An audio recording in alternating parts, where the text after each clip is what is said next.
Hello, everyone. My name is Palthard, and I just got a new toy. And like a 4-year-old child, I want to show it to you like a little show and tell. But I also think it's very important to speak about this because I've learned something this week that I didn't know, and any time I learn something, I like to share it with you guys, okay? So, for anybody that doesn't know, or anybody who's not seen the shorts that I did for my birthday, I got a Topping L30 headphone amp. And I've also got new headphones. I can't tell you what they are. Long story short, somebody bought them for me. One of my channel members bought them for me. And it's a moral thing. They're just like, Paul, I have not bought these for this headphone manufacturer to benefit from you showing that you're using them.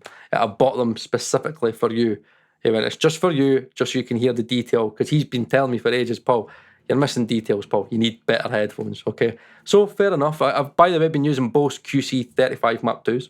Still very good, but I was waiting to say it, but these new headphones, wow, you're talking sim stage, panning, you could hear everything, transient response is better. It's just, honestly, it's night and day. Crazy, right? They're like in the £350 mark. They're planar headphones, and they're just, mwah. So many people I know use them and had my eye on them for a long time. And I genuinely do have the best channel members and Patreon members in the world, because I just get, honestly, I just get kind of gifted stuff because people genuinely give a shit about my shootouts and care about me kind of making the best mixes as physically possible. Okay, I love yous all. So, headphone amplifiers. A lot of people are kind of on the fence about this. And I have been speaking about this for quite a long time. And I've been telling everybody that I've been thinking about buying the headphone amplifier because somebody told me that the headphone out of the audient isn't very good. And I can conclude that that is true.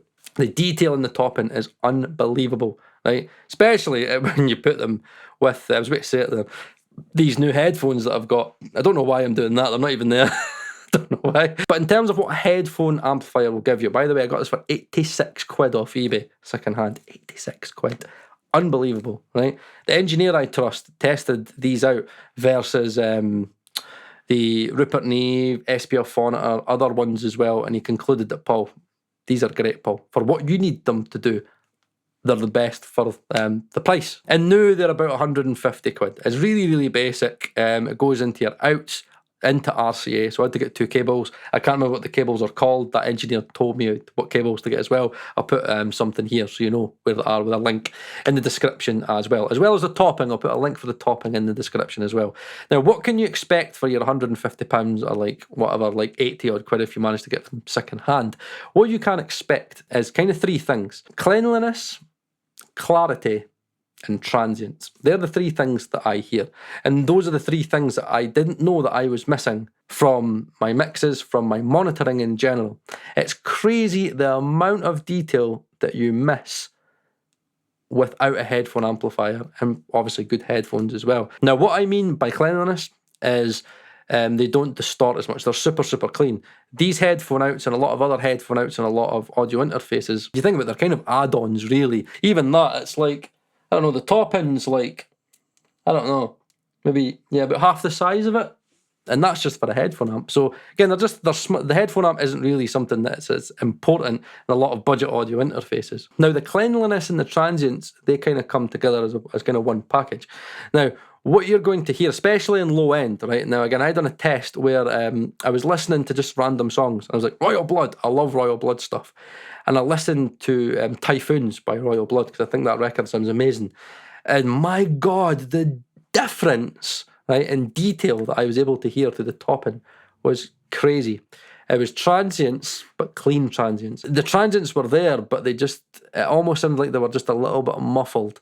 And again, it's that distortion, right? It's very, very, very subtle, okay? But it does add up. And for people that do have really good monitoring, okay, like really high-end speakers and headphone amps, listen to Typhoons by Royal Blood. Listen to the low end. My God, that is some amazing low end. Really, really punchy low, but like super, super clean. And when I was listening to lots of like hip-hop records and just kind of general commercial stuff from like the noughties and the 90s, it's all really like over compressed, and what I found is I could hear compression way, way more. Like I was listening to like Adele records and stuff like, fucking, like this is quite compressed. And I was listening to stuff like Royal Blood, like, wow, this is really super punchy, lots of dynamics, and all of a sudden I was listening to records, hearing details that I'd never heard before. I listened to Paolo Nutini.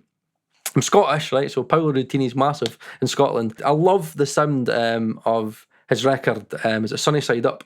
The one that, like, a pencil for the lead, which was massive in Scotland. It's a great, if you're ever in parties, somebody's going to play it. And I was listening to that entire record and I was like, wow, it's like really nice punchy record, loads of dynamics.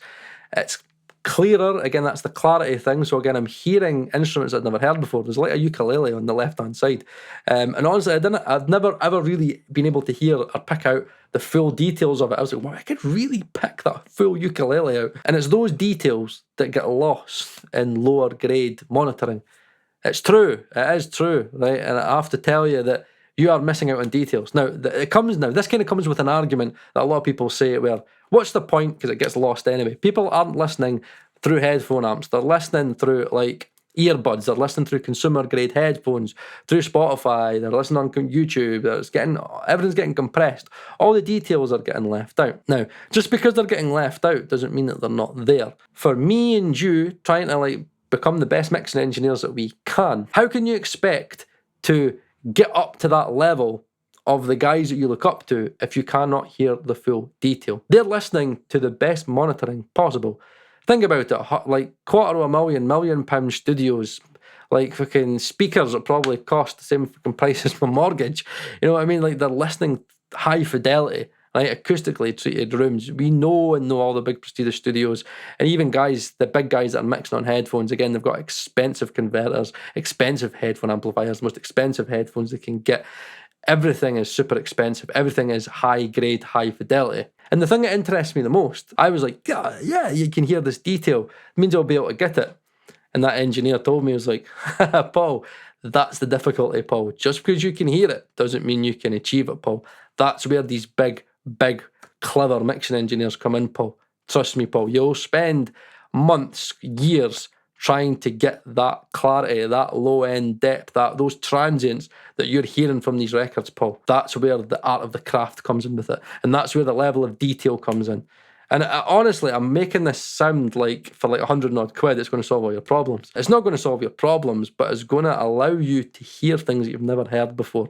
It's going to allow you to hear what you're missing. It's going to allow you to hear, right, that record that I love, that reference, especially listening to reference mixes, right?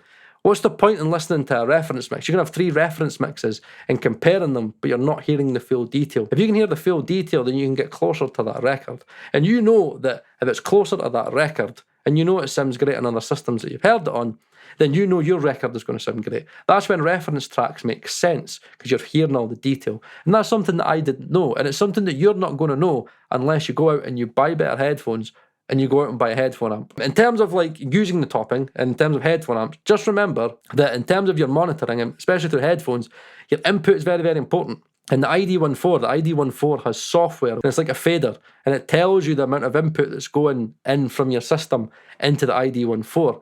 Now, you've got to remember, you've got to tailor that input down, because you've still got to make sure that your input meters on your interface are in the green. For my Audient ID14, it's -12. That's basically the max that you can kind of hit it without kind of getting into distortion and stuff. Because again, you want clean monitoring, because again, it's distorting, it's not clean. And that's why whenever I listen to any music or when I'm mixing, there might be different levels. I use the software to attenuate the input. And then on the ID14, again, when you've got your monitor knob, you just change your monitor knob. I normally find the sweet spot. I normally hit it to about maybe -3 in terms of the output going into the top-in. You want to get the correct level coming into your audio interface, and you want to then be outputting a good level to your headphone amp, then that way you don't have to hit it as hard. Think about it like gain staging, right? Exactly what we do with plugins. Gain stage your interfaces, gain stage your input. And honestly, guys, you do not know the detail that you're missing out on until you hear it. You'll be so surprised that the transients, the clarity, the depth, instruments that you're missing out on, the detail, the high end, the low end, you can hear compression more. You hear distortion because it's so clean.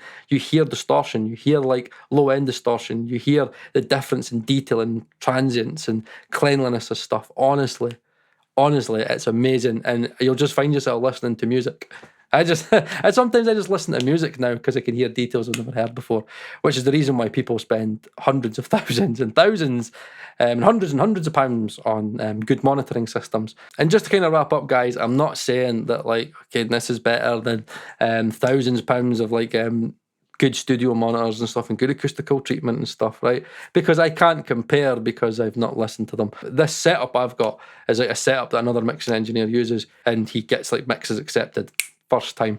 Honestly, using the headphones, full headphone mixes. Honestly, guys, it's food for thought, something to think about. And if you ever get the chance, buy a good headphone amp. Topping L30 is a good choice, good budget range. Try it out for yourself. If you can hear the difference, then I genuinely do suggest you buy it. It's worth more than any plugin. Honestly, it is worth more than any plugin. Your ears are the most important, and the more detail you pick up, the better your mixes should, or hopefully will, translate. Okay? So, headphone amps, are they a good thing? I definitely say so. It's been Paul Third, Mixing Wednesdays. I will see you again next week.